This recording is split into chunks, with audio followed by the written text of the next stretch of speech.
Magandang gabi sa bawat isa. Muli, day 14 na tayo ng pagpapractice mag-gitara. At ngayon, mag-i-strum pa rin ako ng paggigitara. Kung kadalasan ay nag-uumpisa ako sa A, C, D, E, G. Ngayon, babalik na rin ko siya mula baba, G, E, D, C, A. So, yun, mag-umpisa ako sa G.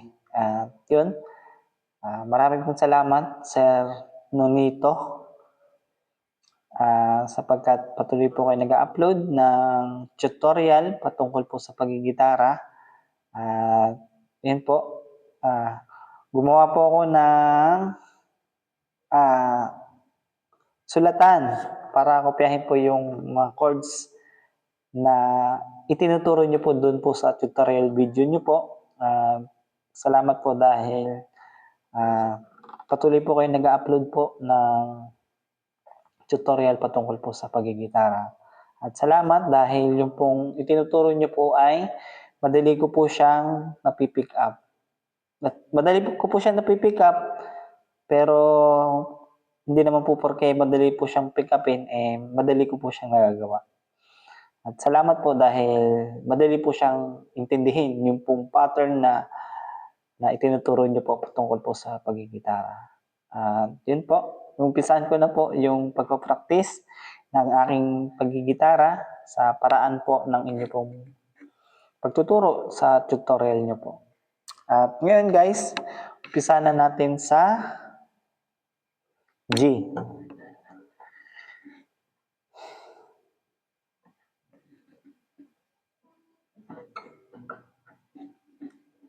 Second fret, third fret.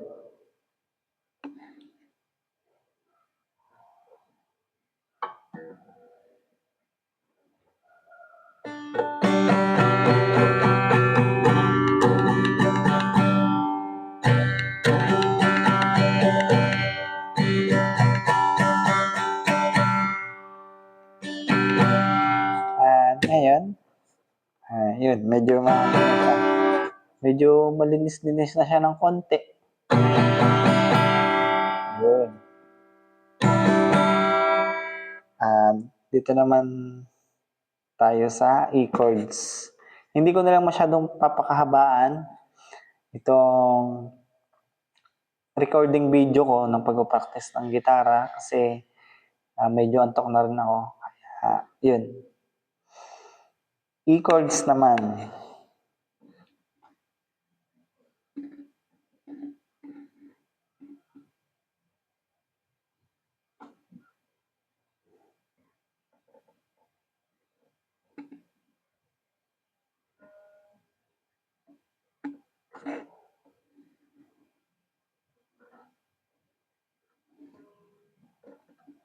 One, two, three, four.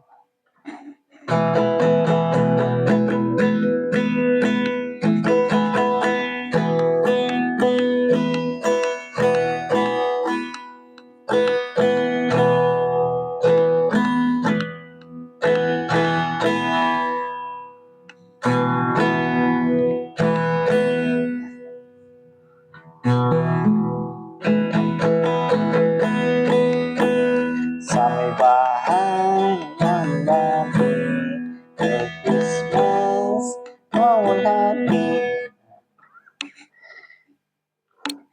Ito naman yung C chords.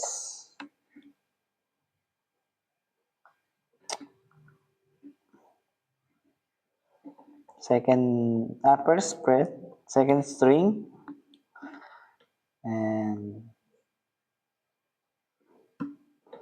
second fret, fourth string. Third fret ay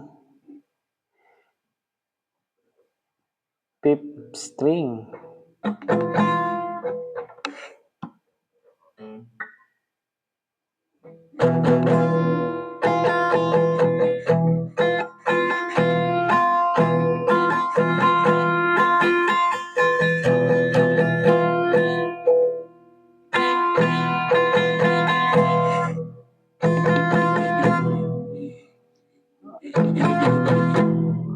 ngayon medyo hindi pa siya ganun kaganda yung tunog niya, pero okay lang. Ulitin ko na lang. Fourth string, second string, first fret, second string, fourth fret, fourth string, third fret, fifth string.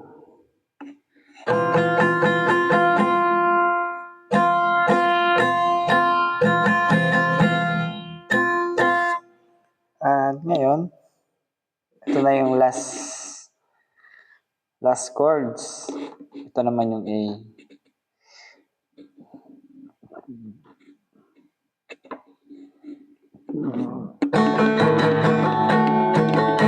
At yun, patuloy ko yung gagawin. Patuloy kong ipapractice at sisikapin kong perfectuhin. Katulad nitong A.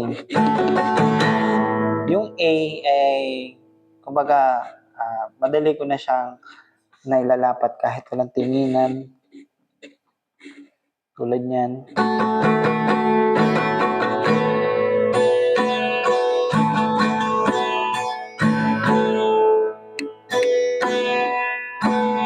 At yun lamang at maraming salamat. God bless. See you to next video.